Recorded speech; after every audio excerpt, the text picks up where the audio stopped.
பிரியமானவர்களே, இயேசுவின் நாமத்திலே உங்களை யாவருக்கும் என்னுடைய அன்பின் வாழ்த்துக்கள். எத்தனை பேர் நாளிலே சந்தோஷமா இருக்கிறீங்க? ஆண்டவர் இந்த நாளிலே உங்க துக்கமெல்லாம் கர்த்தர் சந்தோஷமாய் மாற்றுவார். ஆமென். இன்றைக்கு நான் உங்களோடு கூட பேசுகிற வார்த்தை, அவரில் நிலைத்திருக்கிறவன் பாவம் செய்வதில்லை. ஆமென். 1 யோவான் 3ஆம் அதிகாரத்திலே 6, 8, 9 வசனத்தை நான் வாசிக்கிறேன். அவரில் நிலைத்திருக்கிற எவனும் பாவம் செய்கிறது இல்லை. பாவம் செய்கிற எவனும் அவரை காணவும் இல்லை, அவரை அறியவும் இல்லை. என் அன்பு தேவ பிள்ளைகளே, அவரிலே யார் நிலைத்திருக்கிறானோ அவன் பாவம் செய்வதில்லை. ஒருவேளை பாவம் செய்கிறவனா இருந்தா அவரை காணவும் இல்லை, அறியவும் இல்லை. ஒருத்த பாவம் செஞ்சானா இயேசுவை பார்க்க கூட முடியாது, அவரை அறிய கூட முடியாது. ஆமென். இது வேதம் நமக்கு சொல்லுகிறது. 9ஆவது வசனம் சொல்லுகிறது,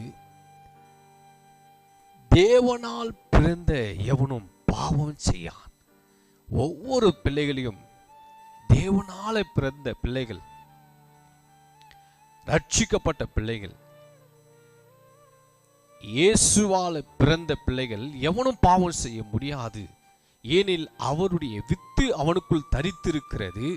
அவன் தேவனால் பிறந்தபடியினால் பாவம் செய்ய மாட்டான். ஆமென். ஆண்டவரால பிறந்த பிள்ளைங்க ஹல்லேலூயா ஒருவரும் பாவம் செய்ய முடியாது. அப்போ பாவம் எப்படி உண்டாகிறதாம்? 8ஆவது வசனம் சொல்லுகிறது, பிசாசினால் உண்டாகிறது.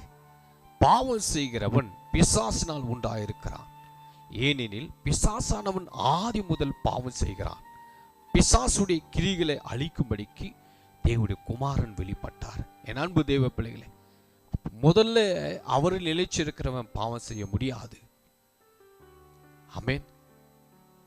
அல்லேலூயா. அவரிலுக்குள்ள இருக்கிற தெய்வ பிள்ளைங்க ஒருவரும் பாவம் செய்ய முடியாது. பாவத்தை செய்ய வைக்கிறது பிசாசானவன்.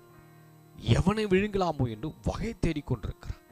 அல்லேலூயா. அதனால தான் ஆண்டவர் சொல்றாரு, அவனை எதிர்த்து நிற்கும்படி சர்வாயுதத்தை நீங்கள் தரித்து கொள்ள வேண்டும். பிசாசு எதிர்க்கணும்னா நீங்க சர்வாயுதத்தை தரித்து கொள்ள, வேத வசனங்களை தரித்து கொள்ளணும். ஆமென். ஆண்டுடைய வார்த்தையினாலும் இயேசு கிறிஸ்துவோட இரத்தத்தினாலும் அவனை ஜெயிக்க முடியும். அதனாலே இந்த வேத வசனங்களை நீங்கள் கடைபிடித்து அதன்படி நடங்க, அதன்படி வாழுங்க. ஆண்டவர் உங்களுக்கு உதவி செய்து உங்களை ஜெயம் வீரனாக கர்த்தர் உங்களை மாற்றுவார். God bless you. ஆமென்.